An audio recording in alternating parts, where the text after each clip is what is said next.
ಬೆಟ್ಟ ಗುಡ್ಡ ಕಡಿದು ಕಸ ವಿಲೇವಾರಿ ಘಟಕ ನಿರ್ಮಾಣ, ಪ್ರಕೃತಿ ನಾಶಕ್ಕೆ ಮುಂದಾದ ಸರ್ಕಾರ ಎಷ್ಟು ಸರಿ? ಶಿವಳ್ಳಿ ಗ್ರಾಮವನ್ನು ವಿನಾಶಕ್ಕೆ ಒಯ್ಯುತ್ತಿರುವ ಅಧಿಕಾರಿಗಳು.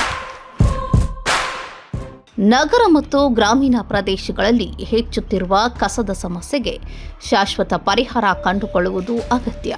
ಆದರೆ ಕಸ ವಿಲೇವಾರಿ ಘಟಕಗಳ ನಿರ್ಮಾಣಕ್ಕಾಗಿ ಬೆಟ್ಟ ಗುಡ್ಡಗಳನ್ನು ಕಡಿಯುವುದು, ಅರಣ್ಯ ಪ್ರದೇಶಗಳನ್ನು ನಾಶಪಡಿಸುವುದು ಹಾಗೂ ಪರಿಸರದ ಸಮತೋಲನಕ್ಕೆ ಧಕ್ಕೆ ಉಂಟು ಮಾಡುವುದು ಎಷ್ಟರ ಮಟ್ಟಿಗೆ ಸಮಂಜಸ ಎಂಬ ಪ್ರಶ್ನೆ ಸಾರ್ವಜನಿಕ ವಲಯದಲ್ಲಿ ಮೂಡಿದೆ. ಹೌದು, ಬೆಟ್ಟ ಗುಡ್ಡಗಳು ಕೇವಲ ಭೂಭಾಗಗಳಲ್ಲ, ಅವು ಜಲಮೂಲಗಳ ಸಂರಕ್ಷಣೆ, ಜೀವ ವೈವಿಧ್ಯತೆ ಹಾಗೂ ಪರಿಸರ ಸಮತೋಲನದ ಪ್ರಮುಖ ಆಧಾರಗಳಾಗಿವೆ.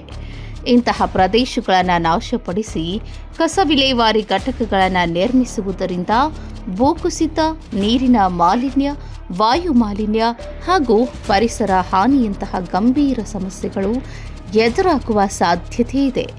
ಈ ನಿಟ್ಟಿನಲ್ಲಿ ಪಕ್ಕದಲ್ಲೇ ಇರುವ ಶಿವಳ್ಳಿ ಗ್ರಾಮ ಸಂಪೂರ್ಣ ಹೊಗೆ ಆವರಿಸಿ ಸುತ್ತಮುತ್ತಲಿನ ಜಮೀನು ಹಾಗೂ ಹೊಲದಲ್ಲಿ ಬೆಳೆದಿರುವ ಬೆಳೆಗಳು ಸಂಪೂರ್ಣ ವಿಷಭರಿತ ಆಗುವುದು ಸಂಶಯವಲ್ಲ. ಅಷ್ಟೇ ಅಲ್ಲದೆ ಜನಗಳ ಆರೋಗ್ಯದಲ್ಲಿ ಸಮಸ್ಯೆ ಉಂಟು ಮಾಡುವ ಇಂತಹ ಯೋಜನೆ ಪ್ರಕೃತಿ ನಾಶ ಮಾಡುವುದು ಸರಿಯಲ್ಲ ಎಂಬುದು ಸಾರ್ವಜನಿಕರ ಪ್ರಶ್ನೆ. ಅಭಿವೃದ್ಧಿ ಅಗತ್ಯವೇ ಸರಿ, ಆದರೆ ಅಭಿವೃದ್ಧಿಯ ಹೆಸರಿನಲ್ಲಿ ಪ್ರಕೃತಿಯನ್ನು ಬಲಿ ಕೊಡುವುದು ದೀರ್ಘಾವಧಿಯಲ್ಲಿ ಜನಜೀವನದ ಮೇಲೆಯೇ ಪ್ರತಿಕೂಲ ಪರಿಣಾಮ ಬೀರುತ್ತದೆ. ಸರ್ಕಾರವು ಪರಿಸರ ತಜ್ಞರ ಸಲಹೆ, ಸ್ಥಳೀಯರ ಅಭಿಪ್ರಾಯ ಹಾಗೂ ವೈಜ್ಞಾನಿಕ ಅಧ್ಯಯನಗಳ ಆಧಾರದ ಮೇಲೆ ಸೂಕ್ತ ಸ್ಥಳಗಳನ್ನು ಆಯ್ಕೆ ಮಾಡಬೇಕು. ಕಸ ನಿರ್ವಹಣೆಯಲ್ಲಿ ಆಧುನಿಕ ತಂತ್ರಜ್ಞಾನ ಮತ್ತು ಪರಿಸರ ಸ್ನೇಹಿ ವಿಧಾನಗಳಿಗೆ ಆದ್ಯತೆ ನೀಡುವುದು ಅಗತ್ಯವಾಗಿದೆ.